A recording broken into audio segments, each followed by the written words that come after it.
Bom dia pessoal! Estou compartilhando com vocês mais uma vez a linda floração da minha Catileia labiata. E como prometi para vocês, hoje eu estou fazendo um vídeo falando então sobre o cultivo dessa planta. Então você que quer ter sucesso no cultivo da Catileia labiata, assista esse vídeo até o final. E vamos combinar assim, se vocês gostarem do vídeo, vocês prometem aí para mim que deixam o joinha de vocês. Caso contrário, né, vocês podem até deixar o dislike, né, tá bom? Então bora lá pro vídeo. Primeiramente a gente vai falar um pouco sobre a fenologia dessa planta, tá? Ou seja, a gente vai falar um pouco sobre, né, o modo de desenvolvimento dessa planta, né, como um todo. Então, assim, para a gente começar, ela tem a floração ali que vai de dezembro, janeiro até mais ou menos abril. Esse é o período de floração dessa planta. Mais especificamente ocorre ali nos períodos de fevereiro, março, que é quando o forte da floração da Catileia labiata. Tá? Mas claro que pode ser que ela adiante ou atrase um pouco a floração, dependendo do seu cultivo e da sua região. Tem regiões que ela floresce um pouco antes, tem regiões que ela floresce um pouco mais tarde, mas a floração dela ocorre dentro desse período que eu citei agora. Depois que ela termina a floração, então ela vai ali passar o inverno praticamente sem muito desenvolvimento, né? Ou seja, nos meses subsequentes, que vão até meados ali de setembro, ela vai ficar praticamente estagnada, ocorrendo algum desenvolvimento na parte radicular dela. Então esse período é um período que a gente não deve mexer na nossa Catileia labiata. Somente cuidar dela com questão adubação, com questão luminosidade, para que ela, né, no período correto, volte a se desenvolver. Lá na primavera, que vai os meses ali de setembro, outubro, novembro, a gente vai ter, né, o período de brotação da Catileia labiata. É o período que ela vai soltar os seus brotos.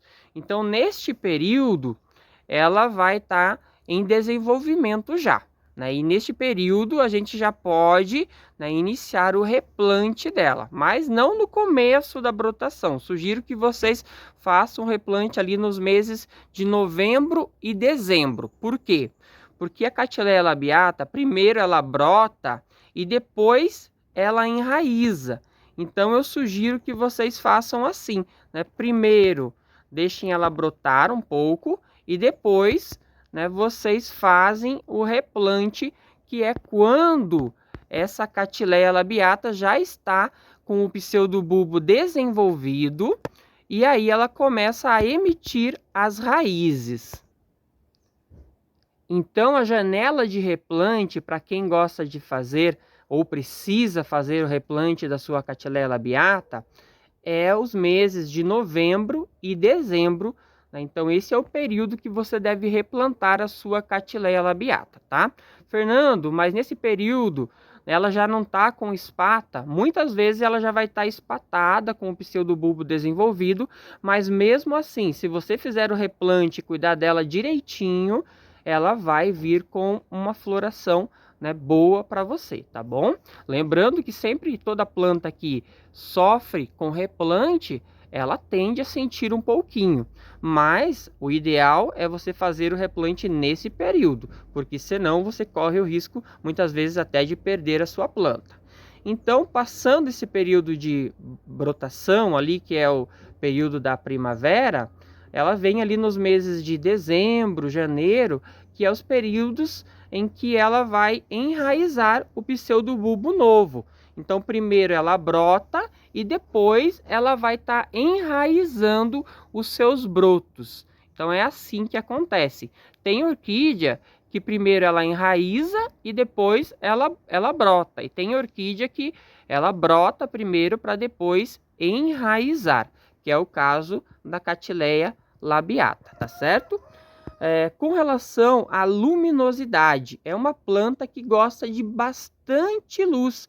Isso porque ela vegeta nas matas, nas áreas, né, do Nordeste, ou seja, na região Nordeste. Então ela vegeta nas matas nordestinas, desde o Sertão, Agreste, ali zona da mata, que é onde tem bastante luminosidade. E claro que na natureza ela vegeta de forma protegida, sob a copa das árvores. Então uma luminosidade de 50%, uma luminosidade até de 70% pode ser boa para essa planta, né? Ou seja, ela recebendo até 70% de luz, não sombreamento. 70% de luz é uma luminosidade adequada para essa planta aqui. Muitas vezes é possível cultivar ela em sol pleno, mas hoje as orquídeas que a gente tem, elas vêm de orquidários que têm sombreamento. Então, né, o ideal é vocês manterem elas sob o sombreamento que elas vão estar adaptadas. Mas nunca na sombra demais, porque senão ela não vai se desenvolver e não vai florescer, tá certo? Falando da questão da umidade, é uma planta que gosta de umidade, mesmo ela sendo sertaneja. Aonde ela ocorre, geralmente nas áreas de sertão, que são áreas mais secas, é em brejos. Então ela vai estar em locais onde tem bastante umidade, né? Não confunda umidade com rega, gente. Ela gosta de bastante umidade ambiente. Mas claro, as regas devem ser contínuas, sempre contínuas de acordo, né, com o seu tipo de clima e substrato. Se o seu substrato é um substrato mais mix, assim, né, que tem maior drenagem, é um vaso de barro, você pode regar ela praticamente todos os dias, né, dependendo do seu clima. Se é um vaso de plástico que retém um pouco mais de umidade, uma rega a cada 2, 3 dias já é suficiente, tá bom? E aí, se tiver em tronquinho, com certeza as regas têm que ser diárias, tá certo? É uma planta que pode ser cultivada em qualquer região do Brasil. Isso mesmo, eu estou na região sul do Brasil, mas ela pode ser cultivada aqui. Por quê? Porque ela consegue sim se adaptar ao frio. Ela sofre um pouquinho no período de geada, ela dá uma castigadinha, às vezes até sente um pouco, dá queimaduras, mas se você cuidar direitinho dela, não deixar ela pegar a geada, ela aguenta firme o tranco, né? Eu já tenho essa planta aqui já há um bom tempo, ela já passou por geadas e ela tá aqui, ó, inteiraça comigo.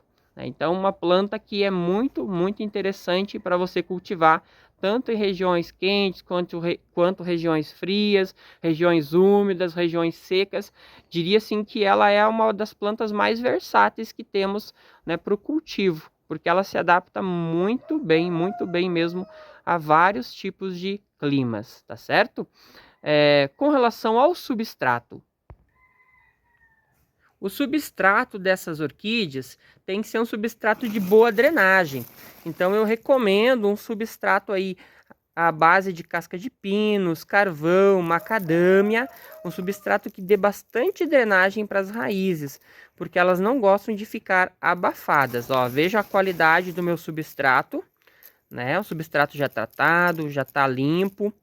Então compre um substrato de boa qualidade para que vocês tenham um bom resultado. Não adianta plantar em madeira podre, em areia, terra, que ela não vai se desenvolver. Então caprichem no substrato para que essa planta venha retribuir para vocês. Se vocês economizarem, o resultado não vai ser esse, gente. Não vai ser esse aqui que vocês estão vendo, tá bom? Então invistam no cultivo da sua orquídea. Se tiver um vasinho de barro, pode colocar. Se não tiver, pode ser um vaso de plástico mesmo, um cachepô, né? Ó, o cachepôzinho, né? Vocês podem cultivar ela no tronquinho, que ela ama demais tronquinho, vai super bem, mas tem que ser uma madeira de qualidade. Eu sempre falo isso, né? E repito aqui para vocês, tá bom? E para a gente finalizar, a questão da rega e adubação.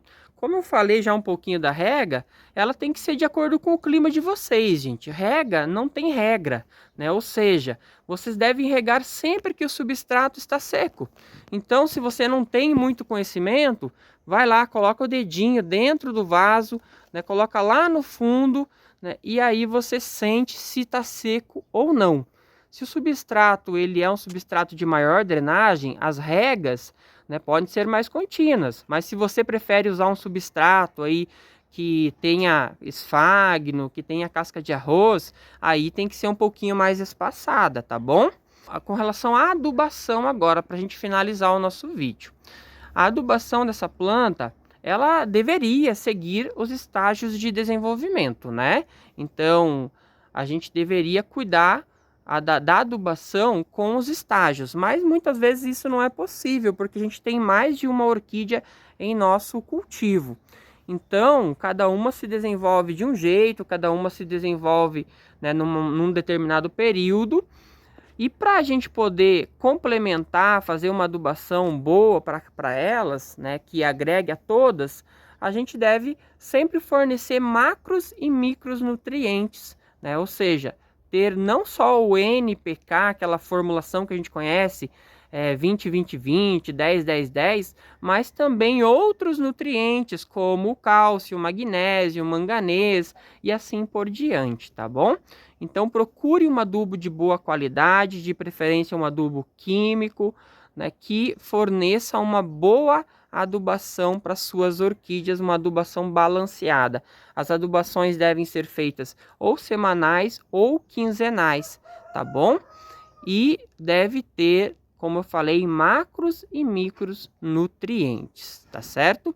Na adubação, sempre adubar as raízes, os bulbos e as folhas, nunca as flores, tá bom? E quando ela está em floração, se deve sim fazer adubação. Toda orquídea deve receber adubação, porque ela está em período de desenvolvimento, ela está em período em que ela está funcionando, né? Ela ainda está vegetando, ela está trabalhando, melhor dizendo. Então o metabolismo dela não está estagnado. Nenhuma orquídea para 100%. Então você jamais deve parar com a adubação, tá bom? Então eu espero que tenham gostado. Vamos ver se vocês fizeram o nosso combinado aí. E quem gostou, deixa o like. Para mais vídeos, né, deixem nos comentários se vocês querem saber de alguma dúvida, alguma coisa sobre essa planta. É uma planta muito cheirosa, compensa ter na coleção, floresce muito bem, a floração é duradoura, então compensa vocês investirem aí 50, 100, 200 reais numa planta boa, numa planta bacana, porque a recompensa vem, tá bom? Um forte abraço, até o próximo vídeo e tchau, tchau!